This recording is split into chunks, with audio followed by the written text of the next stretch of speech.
Oh, David J. Law, always rounding up the most interesting guests. And before we start, David, are you ready for this? I'm ready. Rich Ohm with, a lot of different, you cover a lot of ground, Rich. Well, we're all about making Watertown safer and trying to bring safety to the world here. All right, before we start, I need to offer you a cup of that good Keurig coffee, courtesy of Office Peeps Incorporated. Joel's buying the coffee this morning, okay?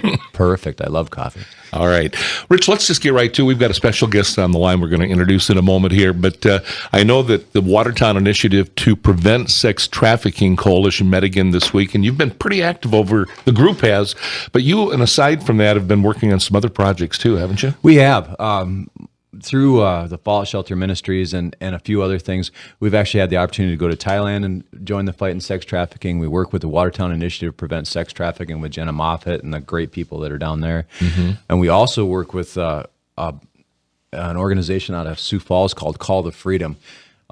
So we work. Call to Freedom is actually a clearinghouse and a support group and an organization that literally helps the ladies that are sex trafficked here in South Dakota, and they do a great job of supporting those people.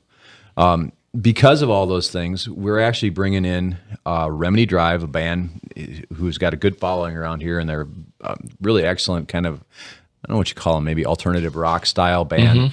Mm-hmm. On November 12th, that'll be at 8 o'clock, but prior to that, we're actually doing an education and self-defense seminar up in the Goss Opera House, for self-defense and education regarding sex and human trafficking right here in Watertown. So that'll be ahead of the music? Ahead of the music. That'll be about 6 o'clock we start that. The music will be at 8 o'clock. We're still looking for an intro band. I think we maybe got that lined up, but I don't have their 100% in yet. But anyway, so it's an exciting time coming up on November 12th, so that's going to be a lot of fun. It's a ticketed event, I assume? Actually, we have sponsors, and I should have brought a list of them, but we have a bunch of sponsors here in Watertown that are paying for Remedy Drive to come here. Oh, really? We have, oh my gosh, where to even start? We got Cowboy Liquor Store, or Cowboy, not the liquor stores, Cowboy convenience stores, the Goss Opera House, Print 'em Now. Should have brought my list. Sorry, didn't mean to put you in a corner there, but it's a good long list anyway. Yeah, it's a good long list, and we have a lot of support from the community for it. So. Well, you have a guest with us today. I do. We actually have David Zak on the phone. David Zak is the lead singer of Remedy Drive. David is an abolitionist and a great man, and we really enjoyed getting to know him over the last couple months as we've setting this deal up. Dave, tell us, first of all, good morning. Can you hear us okay? Yeah, good morning, guys. Yeah, good morning. Tell us a little bit about the group and the music, can you? We're a rock band. I think he's right, alternative rock. We've been around for a long time, but it's been the last 3 years that we started using our music to shine a light on slavery and to raise funds and buy spy equipment to help fight against sex trafficking. So you're more than just playing music. You have a mission here. Yeah, there's a purpose. There's a purpose to it. It feels like I've waited my whole life for this, and everything that I've learned in touring and making music has led up to being part of what we're doing right now. How did this all happen for you, anyway? I randomly met. I was working on a song called "Commodity." I'm a soul inside a body. I'm not a commodity. It's about boy soldiers, about slavery, about sex trafficking. And a guy that started the organization, Exodus Road, heard my song on the radio, a previous song. He didn't know we were writing this record yet. And he wanted to find a band to talk about what they're doing. And as I'm sitting across the table from him, I said, "Man, I don't want to just talk about what you're doing. I want to join. I want to join you. Can you take me with you? Can you train me?" So I've been on 5 volunteer undercover operations so far. 5 trips to Southeast Asia. Wow. The other band members, they're all on board with you here, it sounds like. Yeah, everybody's, and sometimes we have different drummers coming in and out. It's awesome that people can become abolitionists through playing rock music. Yeah. So it's my belief, through martial arts training, there in Watertown. It's my belief and the message message we have is, hey, you're just an ordinary person too. You have a chance to impact and push back against this darkness just in everyday things that you already are doing. Your music, I assume, takes you a lot of places. What kind of feedback do you get from the public? People, it's hard. It's hard to, people come expecting a rock concert and they hear some heavy stuff.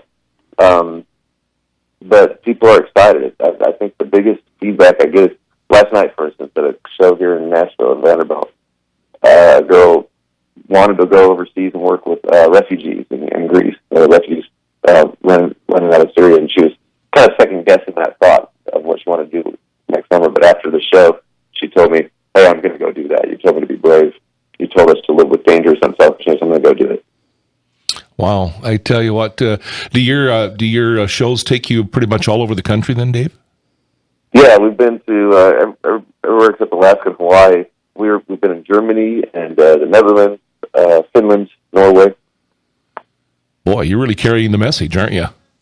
Yeah, and you can't imagine what it's like. In Germany in March, I had to bring a translator up on stage, and it was so special. I would say what I say, and people would look at me, and then she would talk, and we had to learn a little bit. I felt bad for forgot the word abolitionist right off the bat. The translation for it, so I had to help her, but it's cool. That is cool. To have you back up in our area again, I know it's really special, that's for sure. I bet you hear a lot of stories along the way, don't you? Yeah, it's fun getting to meet people and find out what's going on in their part of the country. And I have so many memories of Watertown from the past 10 years of touring. Well, that's great. So about what music you're bringing to the show this year, I think folks that know you will know what to expect, but for those that might be new to your music, what would you tell them? Well, I try to keep things interesting. There's a lot of jumping around. I've got a piano that usually sustains me when I jump off it. Sometimes it doesn't. It's hopeful. It's heavy material, but we end with hope because I do have hope that injustice will be one day. What is wrong today will be made right.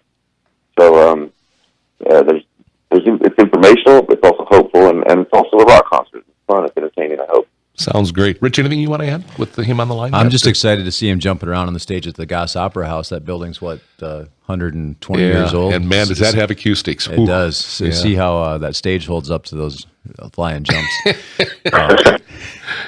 But I'm super excited to be bringing Remedy Drive up here. My wife and I have worked super hard along with a lot of other people.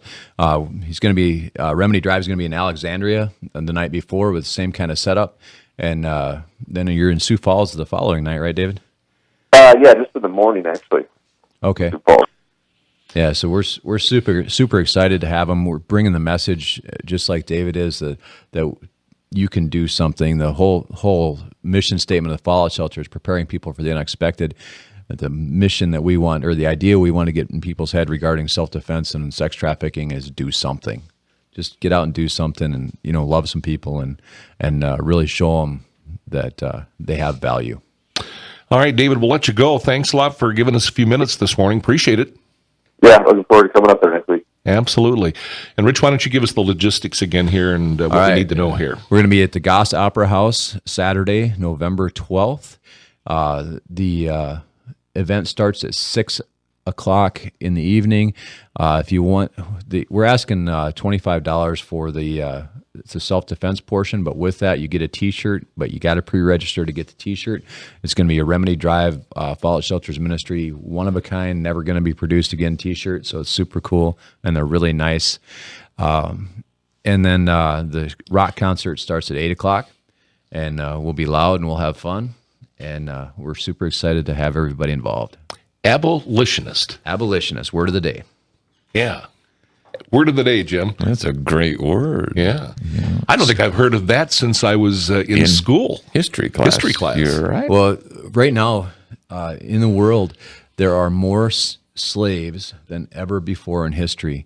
There's the human trafficking industry, disregarding sex trafficking, or including that in there rather, is somewhere in the neighborhood of $60 billion industry in the world. So you take Nike and Google and a couple other companies, they don't make as much money as they do in sex trafficking. It's easier than drug trafficking because you don't sell it and it's gone. You have them, it's a repeated sale. It's the biggest criminal industry in the world, and we need to do something about it.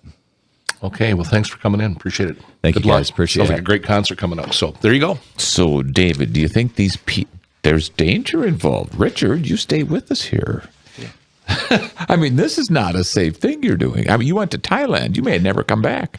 We went to Thailand, and I like to say I have a unique skill set. If a Thai guy were to take me out, he tried real hard.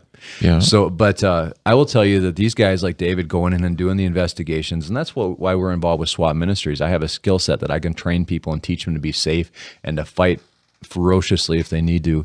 And we teach women's self-defense here. We teach the same thing to them. We teach anybody. We'll teach anybody that's with the right heart. I mean, I don't want to teach bad guys, but we'll teach people to be ferocious and to fight when they need to, and to be smart and get out when they need to. But you got, I know when we were in Thailand, we heard stories from guys at Destiny Rescue of going into these investigations in these brothels and the Thai mafia trying to kill them. You talk about, we talk to survivors of human trafficking here, and it's not some random guy that's selling them. It's the Mexican cartel. You think about, one of the biggest training grounds in the world for sex trafficking, for prostitution, is right down the road in St. Paul, Minnesota. And you look at all this stuff, and why we want to work here. We're on one of the biggest corridors for human trafficking in the United States, with the I-29 corridor running north and south from basically from Mexico all the way up to Canada. If we don't get involved and do something, if we don't recognize the problem, recognize what it looks like when somebody's human trafficked, we can't fix it. So we need the education out there. We need the safety skills out there for people who are involved and want to help. And you think about somebody who's been abused for however many years of her life or his life. It's not exclusive to women. Sometimes they can be a little wild, and people that are working with them need that safety skill and that safety net where they can defend themselves, and hopefully without hurting the other person, betraying that trust of helping them. But there's so much pressure, so much information in the news right now about human trafficking and sex trafficking, and to change the world, it's got to be a grassroots movement. We can't do it from the top down. We got to do it from the bottom up. So if we get 50 people in Watertown involved, and 50 people in Aberdeen involved, and 500 people in Sioux Falls involved, we can start changing the world, and we can start changing people's behavior. So there's got to be a market for these girls and guys. So if we change the people's minds, so to know that people aren't for sale and you shouldn't be buying people, everybody says it's the world's oldest profession, but the world's been morally corrupt for a long time, and we need to change that. Good job, Rich. Thank you, David. Mm-hmm.